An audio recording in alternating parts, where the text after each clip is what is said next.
She's just a homeless veteran. The words sliced through the air like a blade, each syllable echoing in the silent courtroom. My sister's voice trembled with contempt, her manicured hand gesturing toward me like I was filth on her expensive shoes. She knew exactly what she was doing, humiliating me in public, in front of our family, friends, strangers, and the judge.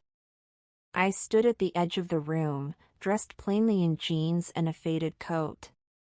My hair was pulled back in a messy bun. There were dark circles under my eyes, and a scar peeked out from beneath my collar. I didn't flinch. I didn't blink. I simply walked forward. The courtroom remained still, like it was holding its breath. I reached the judge's desk and quietly placed a single envelope on the polished surface. Inside was a document that would shift the balance of everything they thought they knew about me. The judge raised an eyebrow, opened the envelope, and the moment his eyes scanned the top of the page, he stiffened. Then he spoke. "Lock the doors. No one leaves this room." Gasps filled the air. My father, who had been standing confidently behind my sister, turned pale. My mother clutched her pearls, visibly trembling. My sister? She froze, completely paralyzed, her mouth slightly agape. It had taken me 7 years to get to this moment. 7 years of being erased from the family. 7 years of surviving, hiding, rebuilding.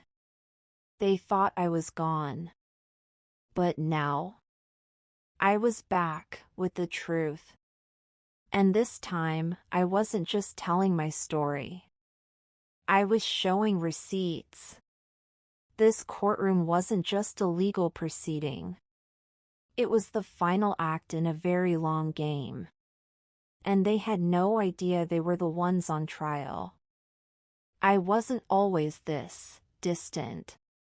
Once upon a time, my name, Emily Grace Holloway, meant something in the walls of my family's grand estate. My childhood was full of piano recitals, writing lessons, and being groomed to become the ideal daughter. At least, that's how it appeared from the outside. But behind the French windows and the carefully trimmed hedges lay a truth so silent, it screamed. My mother, Caroline Holloway, was the kind of woman who wore pearls to breakfast and handed out compliments like rationed sugar, only sweet if you'd earned it. She loved structure, silence, and social appearances more than she ever loved her children. My father, Charles, was a ghost in a business suit, present in photos but absent in presence. He buried himself in stock markets and strategy meetings while I grew up wondering if my laugh was too loud or if my opinions were too strong. Then there was Isabel, my cousin. My shadow sister. Or at least, that's how I once saw her. She came to live with us when I was 10 and she was 11, after her parents' fatal car accident. From the moment she stepped into our home, fragile and pale, something shifted. My mother's coldness turned warm. Her indifference transformed into affection. She tucked Isabel in at night, ran her fingers through her hair, and told her she was so brave. Something I never heard even when I won a national writing competition at 12. By the time we were teens, Isabel had seamlessly taken over my place, not just in the family, but in society. She wore my mother's vintage necklaces. Sat next to my father during Christmas dinners. And even stole the heart of the one boy who ever made me feel seen, Nathan Pierce. I still remember the night I realized what was happening. It was the winter formal. I had spent weeks working up the courage to tell Nathan how I felt. I had written a short story about him, a fictional version of a boy who understood me. I printed it, wrapped it in a ribbon, and planned to give it to him under the stars outside the gymnasium. But when I stepped out, there they were, Isabel and Nathan, sharing a kiss. My ribbon-wrapped truth slipped from my hands and into. And from that night on, I stopped writing stories, because real life had become the cruelest narrative of all. Still, I tried. I tried to reclaim my space. In college, I earned a dual degree in psychology and creative writing. I started publishing online, anonymously at first, writing stories that hinted at the truth I could never speak aloud. My readers called them haunting, honest, gut-wrenching. But my mother never read a word. She once told a neighbor at a garden party, "Emily? Oh, she writes those little blog things. Hobby stuff, you know." When I got my first book deal, she congratulated me with a polite smile and asked if I could write something less sad next time. But I stayed silent. Because I thought if I just succeeded enough, earned enough, proved enough, I would finally be enough. Until the announcement. Isabel was getting married. To Nathan. And they wanted the wedding at the Holloway estate. My mother called it a beautiful full circle. I called it a final slap in the face. But I agreed to come home. Not to celebrate. Not to forgive. But to watch.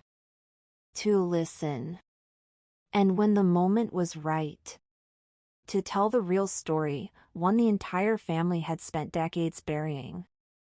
The Holloway estate hadn't changed in years, still surrounded by iron gates, manicured roses, and secrets buried deeper than the garden beds. As I stepped out of the black town car and walked into the marble-floored foyer, every painting and antique vase felt like it was watching me. Whispering, "Don't speak. Don't remember. Don't ruin what we've preserved." The house smelled like imported candles and lies. My mother greeted me at the door with a hollow air kiss. "Emily," she said, voice tight. "You look, well." It was the kind of compliment that felt more like a diagnosis. Isabel appeared a moment later, all soft curls and white cashmere, looking every bit the bride-to-be. She pulled me into a hug that lasted just long enough to keep up appearances. "We're so glad you came," she said, her smile fragile at the edges. "It wouldn't feel right without you." I smiled back, sharp and rehearsed. "Oh, don't worry. I wouldn't miss this for the world." The next few days felt like I was living inside a play I hadn't auditioned for. Every conversation at the estate circled back to the wedding. The table linens. The guest list. The vow rehearsal. The gown. But no one asked how I was. No one cared that I had just landed a major speaking tour or sold foreign rights to my novel. I could have vanished into thin air, and only the caterer would notice the guest count was off. Even worse, Nathan seemed happy. Not the brooding boy I remembered. He wore tailored suits now and used words like legacy and quarterly reports. His eyes didn't sparkle with curiosity anymore. They glinted with expectation. But I knew that look on Isabel's face, the tightness in her jaw when he walked away too quickly. The way her laughter shrank after too many questions. She had everything she ever wanted, and she was terrified of losing it. One night, while pretending to help Isabel arrange her bridal shower gifts, I found it. A small velvet box hidden under tissue paper. Inside was a silver charm bracelet. Not from Nathan. From someone else. I flipped the tiny heart charm over and saw initials engraved in delicate script. E.H. Edward Holloway. My father. Suddenly, pieces fell into place that I had never dared to name. The closeness. The extra protection. The way Mom always rushed to defend Isabel, not as a niece, but something else. And it hit me like a thunderclap. Isabel wasn't just my cousin. She was my sister. My stomach turned. Years of being sidelined, ignored, undervalued. Every moment of emotional neglect, because my father had another daughter to care about. A preferred daughter. But no one ever told me.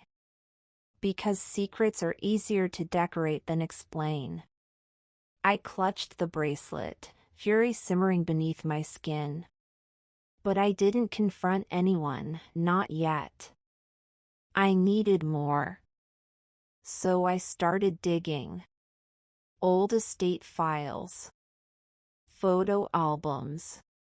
Emails on the shared family iPad. And what I found confirmed everything. Isabel's mother had worked as a live-in estate assistant, my father's assistant, before her accident.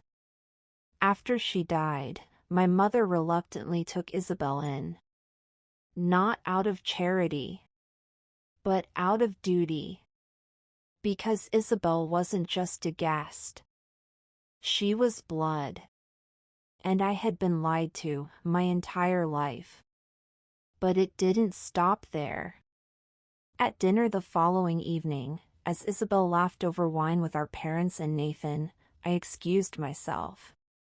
I walked into my father's office, one he rarely used anymore, and opened the desk drawer. Inside, I found documents. Investment transfers.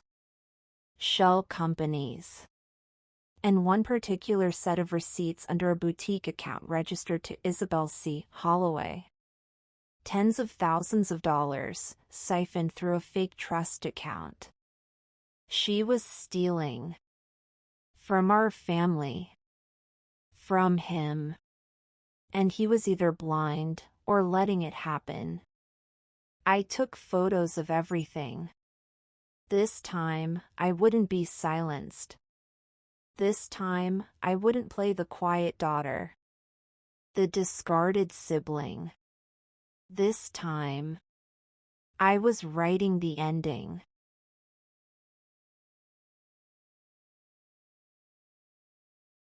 The next morning, the house was glowing with sunlight, the kind of golden hue that makes even shadows look beautiful.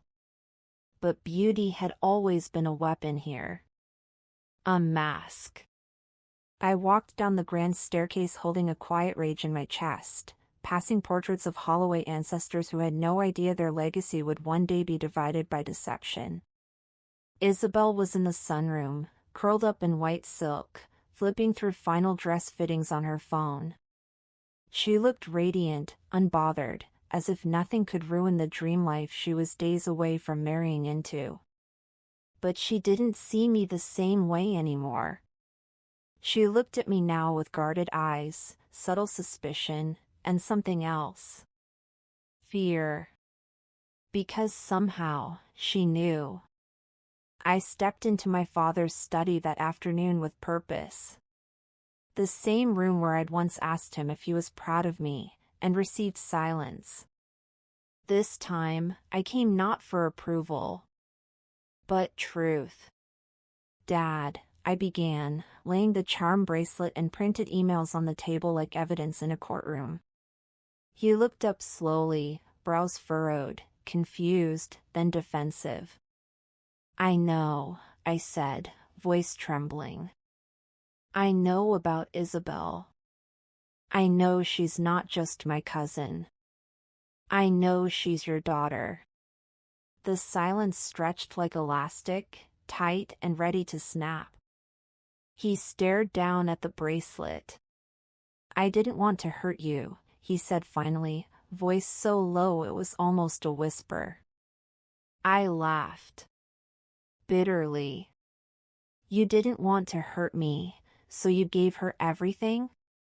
His expression flickered between shame and something worse, resignation. It was complicated, Emily. No. It was calculated. I could feel years of repression clawing their way to the surface, every time I was overlooked, ignored, belittled. Do you know what it's like to grow up in a house where your achievements are background noise? To watch your replacement get everything I begged for and still wonder if I just wasn't good enough? He looked pained. You were always good enough. But never chosen. That's when I dropped the final bomb, the proof of Isabel's embezzlement. I slid the photos across the desk. His face paled. She's been stealing from you. From the family. Tens of thousands. She's not just hiding a bloodline, Dad. She's hiding a paper trail. He didn't deny it. He didn't even ask if I was sure. Because deep down, he knew. The mask cracked. His hands shook slightly as he folded the papers.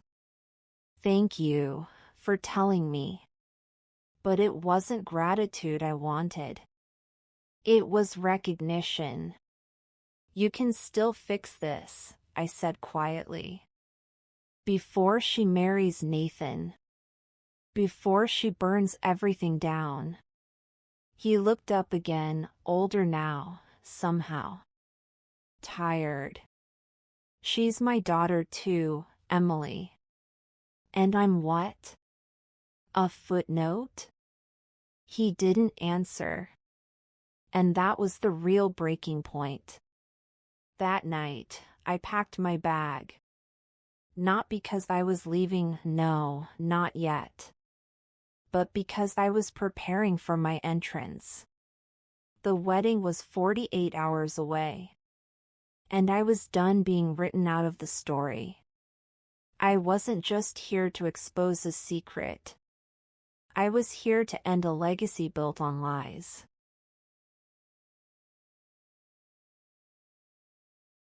My sister Rachel's laughter still lingered in the air like perfume as my mother raised her champagne glass once more, preparing for yet another self-congratulatory toast. I stood quietly at the edge of the room, no longer trembling, no longer invisible. My hands were steady. My voice ready. I cleared my throat.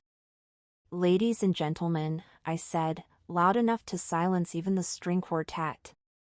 Before we raise another glass, there's something you all deserve to know.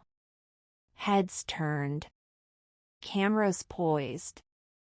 I took a deep breath.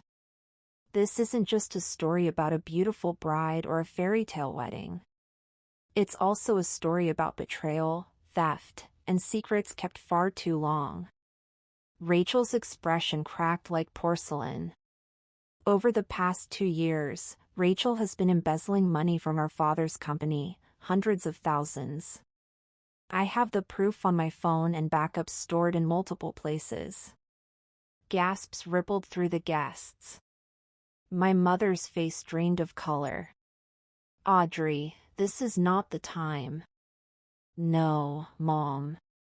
It's exactly the time. You all ignored me my entire life. But not today. I turned to Jason, the groom. There's more. Your best man, Marcus? Rachel's been planning a post-wedding celebration with him. I have those messages too. Jason stared at Rachel.